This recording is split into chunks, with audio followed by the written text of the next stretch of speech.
Welcome to Canadian Coffeehouse Crime. My name is Catherine, and right now I am residing in the town of Jasper, Alberta, working at the Marmot Basin Ski Hill for a season.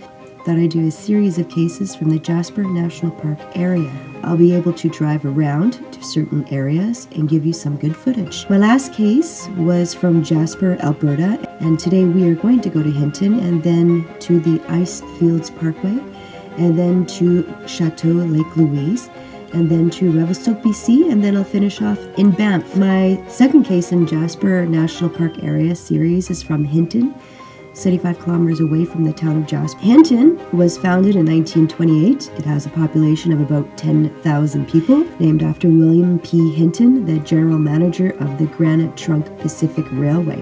One of the attractions of Hinton is the Beaver Boardwalk, a 3-kilometer walk.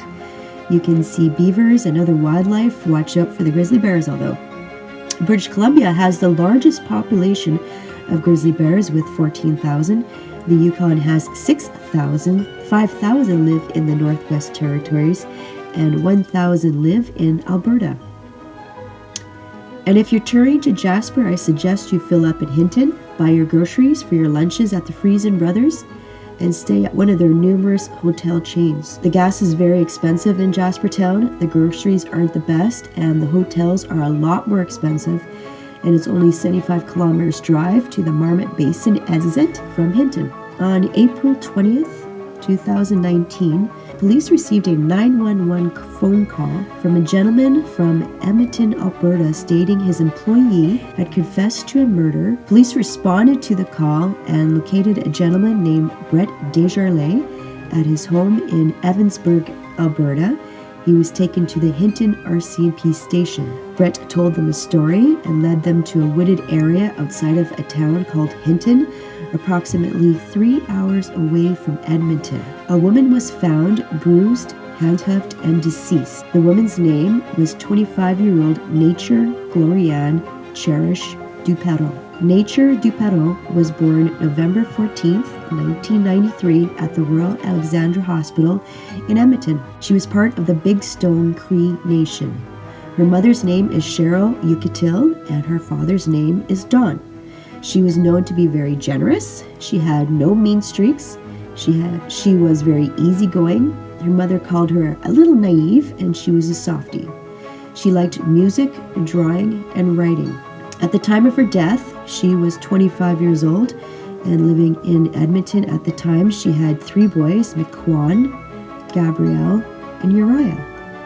On April 7th, 2019 was the last time her mother spoke to her, and she was reported missing on April 15th, 2019. On April 7th, 2019, Nature, who was a sober mom, but a broke mom, was tasked to sell some drugs in the Macaulay neighborhood of Edmonton, not far away from the hospital where she was born. She made a phone call to an individual named Grayson Ishapi. She was asking for a ride to deliver drugs to a few locations in the area. She was willing to pay for the ride, and Brett needed some cash. At the time, Brett Desjardins, 25 years old, was a welder who lived in Evansburg but worked in Edmonton, and he supplemented his income by selling drugs. He had a long-standing drug issue with meth, cocaine, and heroin. He had 1/8 of an ounce of heroin he wanted to sell. He gave his cousin Buddy Ray Underwood a phone call to help him out with that, and he had stayed the night at his place, and the only person he knew there was his cousin Buddy Ray. Brett had his truck, and he was just stepping out to get some breakfast for himself, Grayson, Buddy Ray. Also in the house were 2 women, Tyra Muskego and Kala Leigh Bajus. Grayson and Brett picked Nature up. They picked up breakfast and drove back to the house. Grayson went into the house to drop the food off. At the same time, Nature in the truck was getting anxious about waiting and asked to quickly get driven around to some of her stops. And Brett complied, and they drove around for a little bit, stopping once at Nature's aunt's house. Buddy Ray called Brett and told him to go back to the house. At that time, Grayson, Buddy Ray, Kala, and Tyra got into the vehicle with them. They directed Brett to go to a back alley because Kala and Tyra said they wanted to see a friend.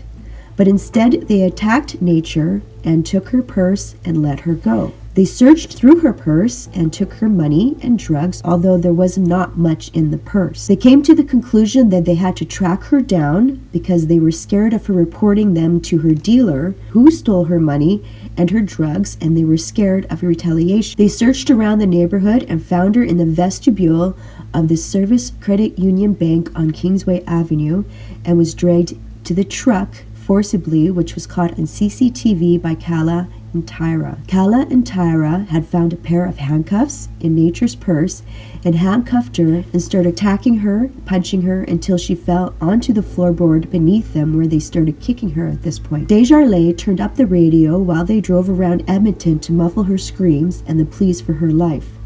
She would often scream and cry, asking, "What did I do? I don't deserve this." He decided she knew too much and were going to dump her body in the Alberta Beach Lake, but decided not to.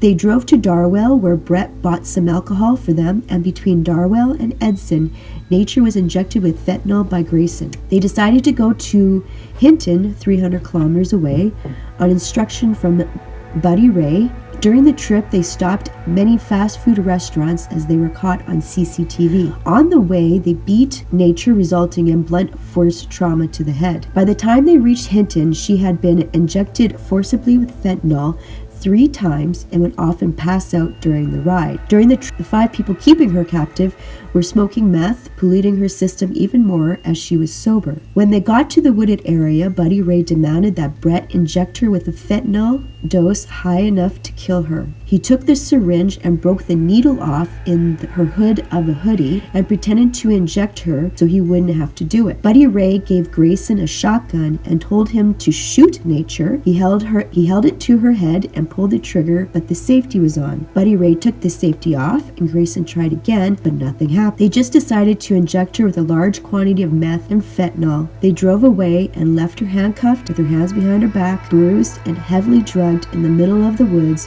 where she passed away. The autopsy revealed she died from fentanyl and meth toxicity and blunt force trauma to her head. When her mother saw the body, she said it was unbelievable. Nature was buried May 17th, 2018 at the Athabasca Missionary Church. After they left Nature in the woods, they went to Buddy Ray's aunt's house in Hinton for a spell and then returned to Edmonton. They tossed the shotgun somewhere near Edson. At this point on the way home, Tyra thought that Brett was texting someone about the murder, so she confiscated the phone from him. They returned to Edmonton. They went to a friend's house. Her name was Angel O'Hara, and she gave them cleaning supplies and helped them get rid of any evidence in Brett's truck. Brett was given his phone back eventually, and he went back home to Evansburg, where he started doing drugs heavily. A few days later, because of the conditions the drug put his mind in, he caused an accident at work, and he knew he was going to be drug tested, so he fessed up to his employer about his drug use and why,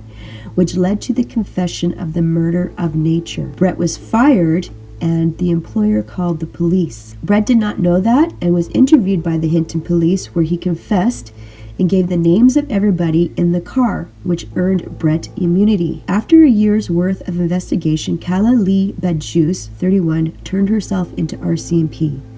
Tyra Muskego from Onion Lake First Nation, Saskatchewan, was 21 years old when she was arrested April 13, 2020.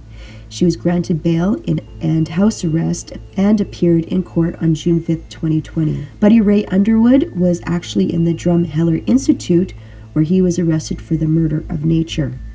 Grayson and Kala pleaded guilty to second-degree murder. Tyra and Buddy Ray pleaded not guilty to first-degree murder, robbery, and kidnapping. Buddy Ray was convicted of second-degree murder, robbery, forcible confinement, and kidnapping. Tyra is found guilty of manslaughter, robbery, and forcible confinement.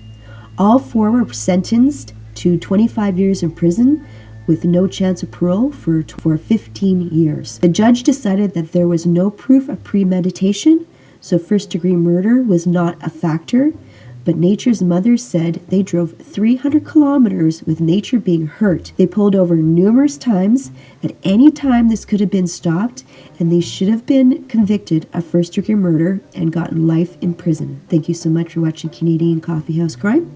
My name is Catherine, and I'll see you in the next case. To Hinton, and past Hinton, when they made how many stops, and they all had time to be able to stop with what they were doing. They could have helped her. They could have phoned 911. They could have said something at the gas stations or the Tim Hortons or McDonald's. You know, they could have did something, but each one of them were all there, and they all followed through with their plan.